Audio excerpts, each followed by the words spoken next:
저와 여러분들이 하나님이 기쁘게 받으시는 자 되기를 축복합니다. 어려움과 고통 가운데서 우리가 다 이해되지 않는 고난 가운데서도 하나님을 온전히 신뢰하고 하나님이 기쁘게 받으시는 자, 그런 믿음의 사람 되시기를 축복합니다.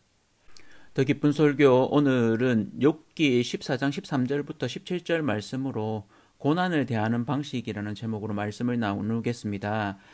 리딩 지저스 3권으로 같이 성경을 읽어가면서 한 7주 정도에 걸쳐서 이 시가서 말씀을 같이 나누려고 합니다.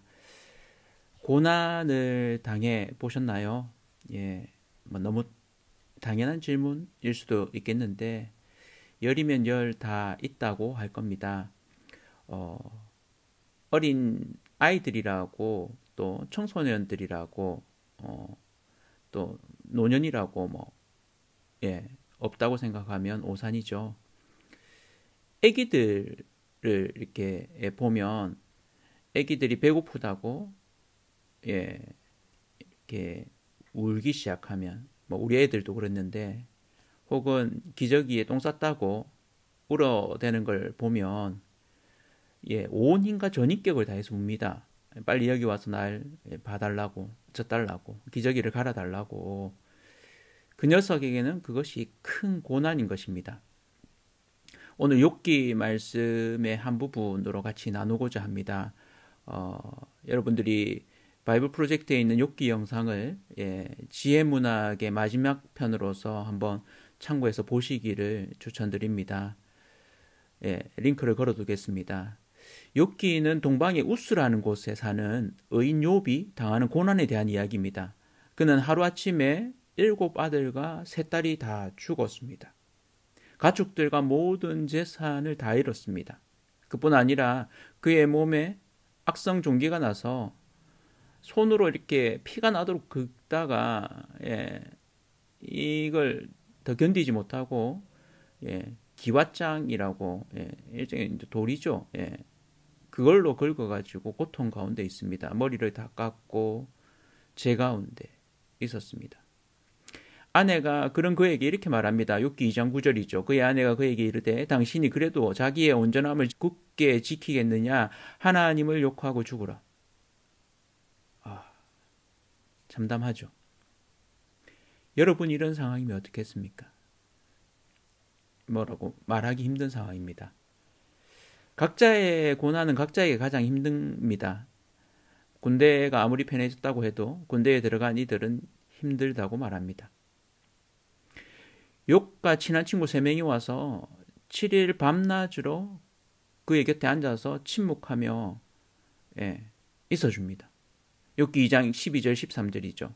눈을 들어 멀리 보매 그가 욥인 줄 알기 어렵게 되었으므로 그들이 일제히 소리질러 울며 각각 자기의 겉옷을 찢고 하늘을 향하여 티끌을 날려 자기 머리에 뿌리고 밤낮 7일 동안 그와 함께 땅에 앉았으나 욥의 고통이 심함을 보므로 그에게 한마디도 말하는 자가 없었더라.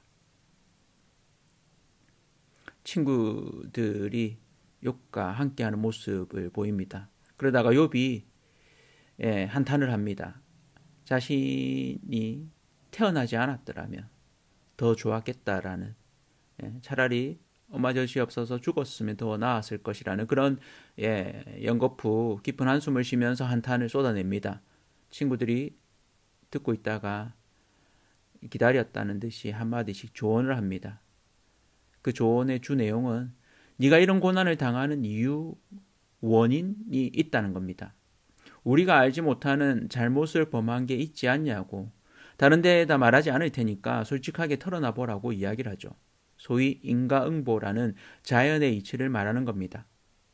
이 부분은 사실 하나님의 원리에도 일맥상통합니다. 말씀을 지켜 행하면 복을 받고 말씀을 따르지 않으면 저주를 받는다.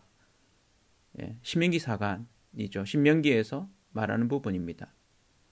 구약 전체에 흐르는 부분입니다.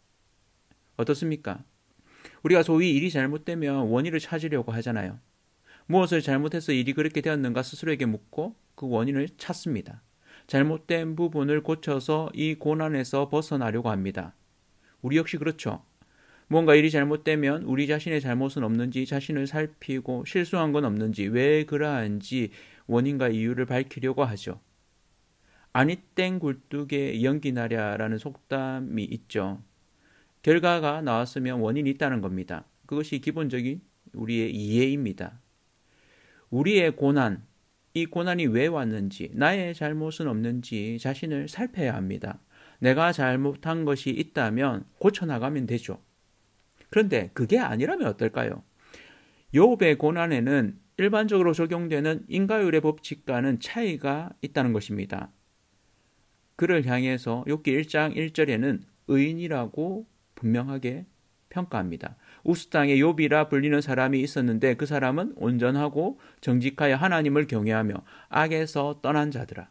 그가 얼마나 철저하게 하나님 앞에서 정직하고 의롭게 행했는지 1장 4절 5절에 나타나죠. 자녀들을 위해서 늘 하나님 앞에 제사를 드리고 혹시나 죄를 저지르지 않았을지 늘 돌아봅니다. 하나님 앞에 정직하게 신실하게 살기 위해서 철저하게 이렇게 살아가는 모습 하나님 보시기에도 인정하셨습니다. 그래서 하나님이 천상회의에서 사탄 앞에서 이야기를 하죠. 욥기 1장 8절입니다. 여호와께서 사탄에게 이르시되 내가 내 종 욥을 주의하여 보았느냐 그와 같이 온전하고 정직하여 하나님을 경외하며 악에서 떠난 자는 세상에 없느니라. 사건은 욥이 잘못을 하지 않았는데도 그에게 고난이 닥친 겁니다. 우리는 그 이유를 알죠. 천상의 회의에서 하나님이 욥이 얼마나 순전한지 악에서 떠나 선하게 살았는지를 말씀하시죠. 자랑하십니다. 하나님도 그의 신실함을 자랑하고 싶으셨던 거죠. 이에 사탄이 그가 까닭없이 하나님을 경외하지 않는다고 트집을 잡습니다. 다 이유가 있다고 그가 복을 많이 받아서 그렇다고 말하죠. 만일 그의 모든 소유를 치면 그가 하나님을 버릴 것이라고 말합니다. 그래서 사탄은 그의 재산과 자녀들을 다 칩니다. 하나님으로부터 허락을 받죠. 심지어는 그의 목숨을 빼고 몸까지도 쳐서 극심한 고통 가운데 지내게 됩니다. 욥이 얼마나 억울하겠습니까? 이를 통해 우리는 이 땅의 일들이 영적인 일들이 결부되어 있음을 알 수 있습니다. 우리가 다 알지 못하는 영적인 실체가 관련되어 있다는 것을 알 수 있죠. 악한 영들에 의한 일들 역시도 하나님이 허락하셔야지만 이루어짐도 알 수 있습니다. 그렇다면 그리스도인으로서 고난에 대해 어떻게 반응해야 할까요? 욥은 끝까지 사탄의 고소에 대해서는 알지 못합니다. 우리 역시 그렇습니다. 우리는 그러한 한계를 지닌 존재이죠. 그렇다면 우리는 고난에 대해서 어떻게 반응해야 할까요? 욥을 보면서 고난 가운데 그리스도인은 어떻게 반응해야 하는지, 어떻게 반응하는 것이 진실한 반응인지를 보기를 원합니다. 그리스도인으로서 고난에 대한 바른 반응, 첫 번째는 하나님을 끝까지 신뢰하는 것입니다. 자녀들이 다 죽고 그의 재산을 다 잃었음에도 그는 하나님을 욕하거나 원망하지 않습니다. 욥기 2장 20절에서 22절이죠. 욥이 일어나 겉옷을 찢고 머리털을 밀고 땅에 엎드려 예배하며 이르되 내가 모태에서 알몸으로 나왔사온즉 또한 알몸이 그리로 돌아가올지라 주신 이도 여호와시오 거두신 이도 여호와시오니 여호와의 이름이 찬송을 받으실지니이다 하고 이 모든 일에 욥이 범죄하지 아니하고 하나님을 향하여 원망하지 아니하니라. 이런 상황 가운데서도 하나님을 찬양하고 신뢰합니다. 그뿐 아니라 그런 친구들과의 한 차례의 논쟁에서도 하나님을 신뢰합니다. 그가 만일 죽는다고 할지라도 하나님이 그를 구하실 것을 믿습니다. 새 친구가 돌아가면서 그를 향해서 네 잘못이 있지 않느냐라고 이야기할 때 욥이 그에 대한 변론들을 합니다. 그리고 마지막 변론이 욥기 14장이죠. 오늘 욥기 14장 13절에 보면 주는 나를 스올, 지옥을 말하는 거죠. 보통 이렇게 음부 뭐 이렇게 같은 말인데 스올에 감추시며 주의 진노를 돌이키실 때까지 나를 숨기시고 나를 위하여 규례를 정하시고 나를 기억하옵소서. 내가 지옥에까지 내려갈지라도 하나님이 나를 숨기시고 기억하셔서 다시 살리실 것을 믿는다고. 그리고 그렇게 해달라고 간구합니다. 기도합니다. 어려움 중에 자신이 태어나지 않았더라면 한탄했습니다. 왜 하나님이 자신을 적으로 삼으셔서 원수처럼 대하시는지 이해하지 못하겠다고 솔직한 속내를 이야기했습니다. 잘못한 것이 없음에도 불구하고 왜 이런 고난을 주시는지 그는 이해할 수 없었습니다. 그런데 우리 역시도 그런 때를 맞이하기도 하죠. 다 이해되지 않는 고난과 고통이 있습니다. 욥은 하나님을 그러한 상황 가운데서도 끝까지 신뢰했습니다. 하나님은 그런 그의 태도를 결국 인정하시죠. 욥기 42장 7절, 8절, 9절에 보면 하나님이 욥의 말을 인정하시는 장면이 나옵니다. 대표적으로 욥기 42장 9절 말미에 보면 여호와께서 욥을 기쁘게 받으셨더라. 아멘. 저와 여러분들이 하나님이 기쁘게 받으시는 자 되기를 축복합니다. 어려움과 고통 가운데서 우리가 다 이해되지 않는 고난 가운데서도 하나님을 온전히 신뢰하고 하나님이 기쁘게 받으시는 자, 그런 믿음의 사람 되시기를 축복합니다. 우리는 삶을 살면서 우리가 이해하지 못하는 순간들을 맞이합니다. 의인의 고난, 악인의 흥황을 보기도 합니다. 그러한 순간에 멘탈의 혼란을 겪습니다. 혼돈 가운데서도 우리는 하나님을 신뢰하고 나아가야 합니다. 혼란을 겪을 수 있습니다. 그러한 혼란은 우리의 한계를 보는 순간이기도 합니다. 우리의 한계를 깨트리는 순간입니다. 우리의 한계에서 깨어나는 순간이죠. 인생이 우리가 바라는 대로 다 되는 것이 아님을 보는 거죠. 인생이 인과응보만으로 이루어지지 않음을 알게 됩니다. 하나님은 인과응보보다 더 크신 분이시기 때문입니다. 하나님은 인생과 이 땅을 주관하시는 온전한 주관자이십니다. 하나님은 결국에는 욥의 태도를 칭찬하시죠. 왜요? 그가 끝까지 다 이해되지 않는 그런 상황 가운데서도 하나님을 신뢰했기 때문입니다. 하나님 앞에 진실했기 때문입니다. 그가 여전히 의인으로서 하나님 앞에 서 있었기 때문입니다. 자신이 당하는 고난의 원인과 이유를 다 알지 못하지만 불평과 불만이 생김에도 불구하고 그는 하나님을 신뢰했습니다. 그리고 왜 이런 일이 생겼는지 자신의 혼란함을 진실되게 고백했습니다. 하나님께 따져 물었던 것이죠. 그러한 가정을 하나님은 인정하십니다. 우리 역시 그럴 수 있습니다. 이해되지 않을 때는 하나님께 물어야죠. 왜 이러냐고. 혼란을 겪을 수 있습니다. 우리 역시 그렇습니다. 우리가 겪는 어려움, 한계를 보게 됩니다. 나의 한계를 보죠. 그 한계로 인해 우리는 다 알지 못합니다. 교회가 겪는 어려움은 우리의 한계를 보게 하는 한 부분이기도 합니다. 쉽지 않죠. 힘들고 어렵습니다. 그 누구보다 목사인 제가 제일 힘들고 또 큰 책임을 느낍니다. 그러한 중에도 하나님을 신뢰함으로 나아가는 저와 온 성도님들 되시기를 축복합니다. 하나님께 부르짖고 새로운 방법을 모색하고 하나님을 신뢰함으로 나아가는 저와 온 성도님들 또 이 땅 교회들 다 되기를 축원합니다. 하나님은 욥에게 그의 고난의 원인이나 이유를 설명하지 않으십니다. 오히려 하나님은 욥에게 우주 체험을 하게 하십니다. 자연만물을 다스리시는 하나님의 지혜와 능력을 보여주십니다. 오히려 욥에게 물으시죠. 내가 이 자연만물을 만들 때 너는 뭐 했느냐고. 들나귀가 다니는 것, 새 알이 뒤짐승들의 발에 밟혀 깨지는 것, 여러 가지 등등등을 다 물어보십니다. 하나님은 그것들을 다 알고 계시고 관장하고 계십니다. 우주를 운행하고 경영하고 계시죠. 우리는 다 이해할 수 없습니다. 우리의 복은 그렇게 크지 못합니다. 우리는 하나님께 뭐라고 말할 그런 위치에 있지 못한 것이죠. 그러므로 인해 우리는 이해되지 않는 일들로 인해 하나님께 따져 묻습니다. 불만을 토해냅니다. 선하신 하나님이 악하다고 여겨지기도 하는 것입니다. 그런 중에 우리는 하나님을 끝까지 신뢰해야 합니다. 그것이 하나님이 우리에게 바라시는 것이죠. 그리고 하나님은 정말 선하십니다. 우리의 이해에 갇히시는 분이 아니시죠. 인과응보에 갇히시는 분도 아니십니다. 하나님은 우리가 생각하는 것보다 훨씬 크신 분이시죠. 인과의 규칙을 넘어서서 계신 인격적인 분이십니다. 그 하나님을 더 알아가는, 그 하나님을 사랑하고 신뢰하는 저와 성도님들 되기를 원합니다. 어떤 어려움이 있습니까? 그 어려움을 통해 하나님을 우리의 인생 여정 가운데 더 깊이 알고 경험하시기를 축원합니다. 그것이 하나님의 뜻이죠. 어떤 상황 가운데서도 하나님을 신뢰함으로 동행하는 자 되시기를 축복합니다. 그러한 우리 기장 새삼교회 되기를 축원합니다. 두 번째로 그리스도인으로서 고난에 대한 바른 반응은 서로를 믿어주고 격려하는 것입니다. 우리는 끝까지 견뎌야 합니다. 그러려면 서로를 믿어주고 격려해야 합니다.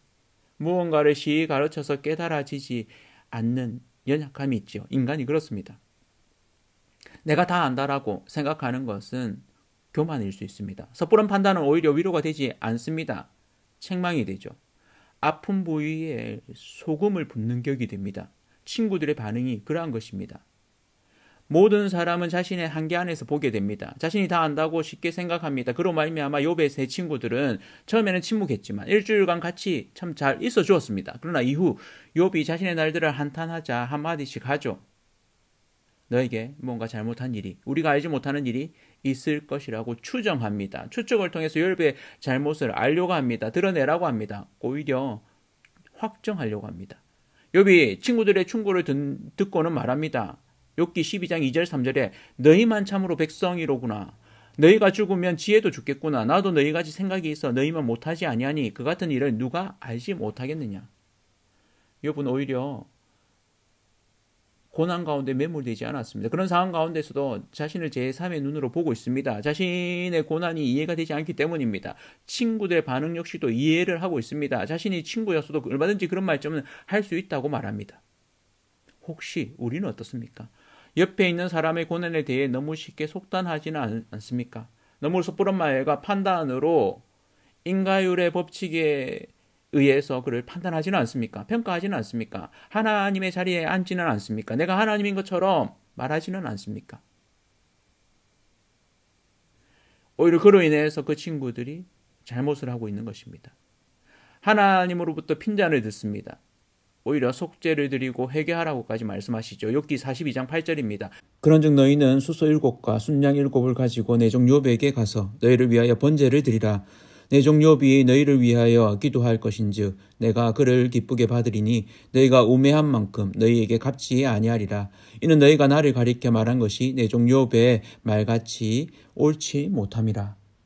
그들의 말이 욥을 쉽게 속단했다는 것. 오히려 그로 인해 스스로를 위해 하나님께 그 죄를 없이 하는 번제를 드리라고 이야기합니다. 말을 아끼기를 원합니다. 다 안다는 듯이 말하지 맙시다. 우리는 다 알지 못합니다. 모르는 상황들이 너무도 많습니다. 그러한 상황 가운데서도 정말 그 친구를 안다면 믿어주고 격려해 줍시다. 섣부른 말이 오히려 더욱 힘들게 만듭니다. 우리는 하나님이 아닙니다. 우리는 평가자가 아닙니다. 판단하시는 분은 하나님뿐이십니다. 고난을 겪고 있는 이가 있다면 오히려 묵묵히 그의 이 얘기를 들어주는 저와 성도님들 되기를 원합니다. 너무 우리가 다 아는 듯이 하는 판단들로 인해서 얼마나 많은 실수를 하는지 모릅니다. 상대를 어렵게 하고 힘들게 하는지 모릅니다. 그럴 때 침묵함으로, 말을 아낌으로, 오히려 그와 묵묵히 같이 있어줌으로 그의 격려자가 되시기를 축복합니다. 그것이 고난에 대한 그리스도인이 가져야 할 태도가 아닐까 싶습니다. 말씀을 맺겠습니다. 고난의 상황들은 늘 있습니다. 잘 견뎌냅시다. 지금도 참 어쩌면 어려운 시기들을 보내고 있습니다.